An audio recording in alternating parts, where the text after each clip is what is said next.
কারণ রাগের কারণে আমাদের যে ক্ষতি হয়, শান্ত হওয়ার পর আমরা সেই ক্ষতি পুষিয়ে উঠতে পারি না। রাগ আমাদের থেকে প্রিয়জনকে দূরে ঠেলে দেয়। চৈতিকে এই অবস্থা থেকে বের করার জন্য আমি আর আবির ভাইয়া আমরা দুজন মিলি চৈতিকে মেডিটেশন করতে সাহায্য করি। একটা মানুষকে সামনাসামনি না দেখে, তার সাথে কথা না বলেও যে সে মানুষটার প্রেমে পড়া যায়, এটা আমার জানা ছিল না। ভালোবাসা অন্ধ, কিন্তু কখনো কখনো ভালোবাসা মানুষের চোখ খুলে দেয়। তখন প্রেমে পড়া মানুষটা তার অন্তর্দৃষ্টি দিয়ে ভালোবাসার মানুষটাকে দেখতে পায়। আমার বিক্ষিপ্ত জীবনের এলোমেলো স্কেচকে সুন্দর ডিজাইনের রূপ দিয়েছো তুমি, সাজিয়ে দিয়েছো আমার হৃদয়ের ইন্টেরিয়র।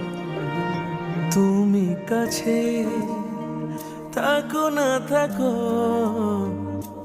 আমার মনটা তোমারই কাছে। আমার ছবি